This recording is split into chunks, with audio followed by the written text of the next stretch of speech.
बोलती पुस्तके. ज्यांना वाचनाचा नाद त्यांना बोलती पुस्तके घाली साद. आमचं चॅनल सबस्क्राईब करा आणि सबस्क्राईब करायला इतरांनाही सांगा.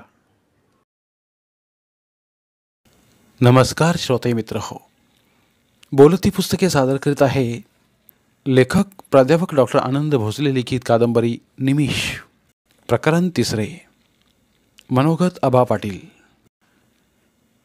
रेश्मा आज भल्या पहाटेच उठली होती. आत्ताही आईची व्यवस्था लावून अपंग वडिलांसाठी भाजीपोळीचा डब्बा तिने तयार केला. भावंडाच्या शाळेची तयारी तिने करून दिली. घाईघाईने स्वतःचेही आवरले आणि आता बस स्टॉपवर येऊन सरस्वती विद्यालयाकडे जाणाऱ्या बसची ती प्रतीक्षा करू लागली. रेश्मा साधारणतः 20 ते 22 वर्षांची तरुणी. जीवन जगण्यासाठी संघर्ष करीत होती. देवाने निस्सीम सौंदर्याची उधळण तिच्यावर केलेली होती. गौर वर्ण, तेजदार मुखचंद्रमा, भावपूर्ण डोळे, हसली तर गालावर खळी पडत होती तिच्या. मध्यम बांधा, कमरेपर्यंत रुळणारे केस, सदैव हसतमुख चेहरा. एका नक्षत्राच्या चांदणीसारखं तिचं रूप होतं. तिच्या रूपावर न वाहणारा पुरुष विरळच असणार. मी पण त्याला अपवाद नव्हतो. हातात हात गुंफून भिरभिरत्या नजरेने बसची प्रतीक्षा करणाऱ्या रेश्माचे डोळे आनंदाने लकाकले, कारण सरस्वती विद्यालयाकडे जाणारी बस आलेली होती. रेश्मा बसमध्ये चढली. चिक्कार गर्दी होते.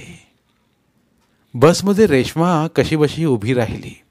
काही लोचट म्हातारे पाठीमागे उभे राहून झोपेचं सोंग घेत गाडीचा धक्का लागला की जाणून बुजून रेश्माला धक्का मारत होते. मित्रांनो, प्रत्येक स्त्रीला परमेश्वराने दिलेलं एक मोठं वरदान आहे. तिला पुरुषांनी केलेला स्पर्श कळतो. तो अगदी नकळतपणे झालेला आहे की जाणून बुजून, तो पवित्र आहे की वासनेने बरबटलेला. आत्ताही रेश्मा कशीबशी उभी राहत हातातील फाईल सांभाळत त्या बसमधून प्रवास करीत होती. सरस्वती विद्यालय स्टॉपवर रेश्मा बसमधून उतरली आणि तिच्या पाठीमागे असलेल्या म्हाताऱ्यांचा भ्रमनिरास झाला. रेश्माची पावले सरस्वती विद्यालयाकडे झपाझप पडू लागली. तिने घड्याळाकडे पाहिले. ते सकाळचे 9:45 ही वेळ दाखवत होते. रेश्माला त्या ठिकाणी येऊन जवळजवळ 3-4 तास झालेले होते. आबा पाटलांची वाट बघून बघून ती आता जाम वैतागलेली होती. पोटात कावळे ओरडत होते, कारण सर्वांची सोय करता करता रेश्माची स्वतःचीच वाट लागली होती. कारण स्वतःच्या भुकेचीही जाणीव तिला त्यावेळी झालेली नव्हती. तेव्हाच मोटार थांबण्याचा आवाज रेश्माला ऐकू आला. त्यातून मी व माझी पत्नी मीना उतरली. माझी पत्नी मीना दिसायला सुस्वरूप होती. स्वभावाने शांत होती. सहसा ती संतापत नसे, पण एकदा जर का ती संतापली तर मात्र लवकर ती शांतही होत नसे. त्या दिवशी ती माझ्यासोबत सरस्वती विद्यालयात आलेली होती, कारण ती पण या विद्यालयाची संचालिका होती व आज आमच्या संचालक मंडळाची मीटिंग होती. ही सुंदर मुलगी कोण आहे? माझ्याकडे संशयाने बघत मीना उद्गारली. काय माहीत? हो, काल हिचा फोन आलेला होता मला. काय नाव सांगितलं होतं? रेश्मा. काही जॉबसाठी विचारत होती. फक्त जॉबचंच बघा, आणखी भलते सलते उद्योग करू नका. मला माहीत आहे तुमचा स्वभाव. मीनानं मला टोमणा हाणला. तो माझ्या वर्मी लागला तसे चेहऱ्यावर न दाखवता जाणीवपूर्वक तिथे बाहेर बाकड्यावर बसल्या रेश्माकडे दुर्लक्ष करून मी आमच्या संचालक मंडळांच्या कार्यालयात आलो. चपराशानं मला पाणी आणून दिलं व रेश्मा आल्याची माहिती दिली. मी रेश्माला आत बोलवायला सांगितलं. एरवी सर्व संचालक मंडळ आलेले होते. काय काम आहे तुमचं? नुसत्याच आतल्या रेश्माला माझा प्रश्न. सर, मी MA फर्स्ट क्लास आहे. BEdसुद्धा फर्स्ट क्लासमध्ये युनिव्हर्सिटी टॉपर आहे, पण मला नोकरी नाही आहे. घरची परिस्थिती खूप हालाकीची आहे. वडील अपंग आहेत माझे. तहसील ऑफिससमोर एक चहाचं दुकान आहे त्यांचं. 2 लहान भावंडे आहेत. आई आजारी आहे. तिला कॅन्सर आहे. तिच्या औषधोपचारातच आमचं सर्व उत्पन्न खर्च होत आहे. खायला पण पैसा शिल्लक राहत नाही. माझ्यावर दया करा साहेब, मला नोकरी द्या. नोकरी काय अशी रस्त्यावर मिळते काय, की गेली म्हणजे मिळाली नोकरी? जागा निघतील, जाहिराती होतील, मुलाखती होतील, त्यात तुमची निवड झाली तरच तुम्हाला नोकरी मिळेल. इतकी साधी गोष्ट तुमच्या लक्षात येत नाही काय? माझी पत्नी मीना थोड्या रागानंच म्हणाली, हो का? पण मला नुकतंच कळलं की आपल्या संस्थेत जागा आहेत व लवकरच जाहिरात पण निघणार आहे, म्हणूनच मी पाटील साहेबांना फोन केला होता. ठीक आहे, जेव्हा वर्तमानपत्रात जाहिरात निघेल तेव्हा अर्ज करा, मग पुढे बघू. माझ्याऐवजी मीनानेच तिला सुनावले. बिचारी काहीशा नाराजीनेच परत फिरू लागली. मला तिची दया आली. मी म्हटलं, हे बघा, तुमचं पूर्ण नाव, पत्ता व फोन नंबर आमच्या कार्यालयात देऊन ठेवा. योग्य वेळेस तुम्हाला कळवू. त्यावर रेश्माने आनंदाने होकारार्थी मान डोलावली व ती बाहेर गेली. इकडे माझी पत्नी मीना रागाने माझ्याकडे बघत होती, कारण रांचं पाखरू बघण्याची व त्यांच्याशी खेळण्याची माझी सवय तिला चांगली ठाऊक होती. ठीक 11 वाजता रेश्मा माझ्या फार्म हाऊसमध्ये हजर झालेली होती, कारण मी तिला फोन करून फार्म हाऊसवर येण्याविषयी कळवले होते. तलम निळ्या रंगाची साडी, त्यावर फिक्कट निळ्याच रंगाचे ब्लाऊज, केसांमध्ये गुलाबाचे फूल माळलेले होते. सौंदर्याची अप्सराच असल्याचा भास त्यामुळे मला होत होता. मी फार्म हाऊसमधील बैठकीच्या खिडकीतून तिला बघत होतो. आज हे पाखरू कसेही करून गटवायचंच, हा विचार मी मनातल्या मनात घट्ट करत होतो. सदा, ए सदा, मी हाक दिली. होय मालक. रेश्माबाई आले आहेत, त्यांना आदरानं फार्म हाऊसमधील आउट हाऊसमध्ये बसव. थंडगार पाणी पाज, चांगला चहा किंवा शीतपेयाची व्यवस्था कर. मी सदाला म्हणालो. असं कर सदा. मी अर्थपूर्ण डोळ्याने सदाकडे बघत म्हणालो. कशी करू आदा? माझी नक्कल करीत सदा उद्गारला. गाढवा, माझी नक्कल करू नकोस. चहाच्या ऐवजी शीतपेयाचीच व्यवस्था कर. माझ्या कारस्थानी डोक्यात काय सुरू आहे याची कल्पना सदाला तात्काळ येत असे. त्याने अचूक ताडलं होतं मला नेमकं काय म्हणायचं आहे ते. तो म्हणाला, मालक काळजीच नको, तुमची मुलाखत संपेपर्यंत मी तशा शीतपेयाची व्यवस्था करतो. मला डोळा मारत अर्थपूर्ण खून करतो म्हणाला, अशी व्यवस्था की तुमच्या सर्व इच्छा एकाच वेळेस पूर्ण होतील. जय हो मालक. तेवढे पैशाचं बघा माझं. सदा गाढवा, माझी असली कामं आडली की तू बरोबर पैसे मागतो. हे मी नेहमीच बघत आलेलो आहे. काय करणार मालक, आमची वासना आमच्या भुकेल्या पोटासाठी असते. तुमची वासना भरलेल्या पोटावरून वाहते. म्हणजे कसे आम्ही पोटासाठी कसरत करतो आणि तुम्ही पोट कमी व्हावं म्हणून कसरत करता. हो हो, पुरे झाला शहाणपणा. किती पैसे पाहिजे तुला? मालक 10चं काम होतं. 10 म्हणजे 10,000 होय ना? हो. मग आज 10 रुपयात काय येतं बरं? हे घे. खिशातून 10,000चं एक बंडल काढून दिलं व तो व्यवस्था करण्यासाठी गेला. या रेश्माबाई, थकल्या असाल.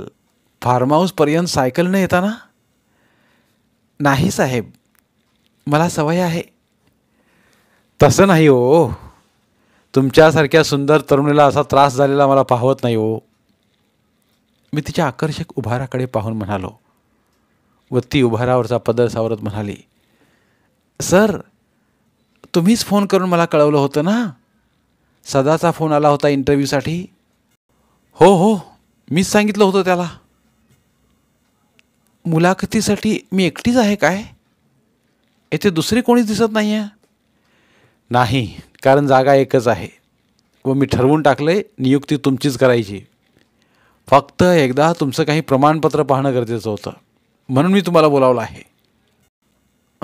हो सर, ही घ्या माझ्या प्रमाणपत्रांची फाईल. माझं लक्ष प्रमाणपत्र न्याहाळण्यात कमी व रेश्माला न्याहाळण्यातच जास्त होतं. तिचा कमनीय बांधा मला कमालीचा घायाळ करीत होता. असं वाटत होतं तिला गचकन मिठीतच घ्यावं व चुंबन घेत सांगावं, माझी निवड तुझीच, तूच माझ्या दिलाची राणी. सर, प्रमाणपत्र बघताय ना? माझी तिच्याकडे रोखलेली नजर बघून गोंधळलेली रेश्मा म्हणाली व मी पुन्हा प्रमाणपत्र बघण्याचं नाटक करू लागलो व शेवटी म्हणालो, ओके, तुम्ही पूर्णपणे त्या शिक्षिकेच्या जागासाठी पात्र आहात. आम्ही तुमच्याकडून कोणतेही डोनेशन घेणार नाही. तुमच्यासारख्या गरिबांना आधार देण्याचं कार्य आमची शिक्षण संस्था करीत आहे. कितीतरी निराधार कुटुंबातील स्त्रियांना मी आधार दिलेला आहे. काळजी करू नका. आजच मी जाहिरात काढायला सांगतो. नॉमिनल इंटरव्ह्यू सिलेक्शन कमिटीसमोर होईल, पण सिलेक्शन मात्र तुमचेच होणार. अभिनंदन. तिच्या स्पर्शासाठी आसुसलेला असल्यामुळे मी माझा हात तत्परतेने पुढे केला. स्पर्शाने सद्गदित झाल्या रेश्माने माझ्या हातात हात देऊन म्हटलं, थँक्यू सर, तुमचे हे उपकार मी कधीच विसरणार नाही. मला खरंच खूप गरज होती नोकरीची. बरं, मी आता निघू का? अहो थांबा ना, एवढ्या उन्हात तुम्ही आला आहात. शीतपेय आणायला सदाला पाठवला आहे, तो आलाच आहे. सदा, मॅडमसाठी लवकर कोल्ड्रिंक आण.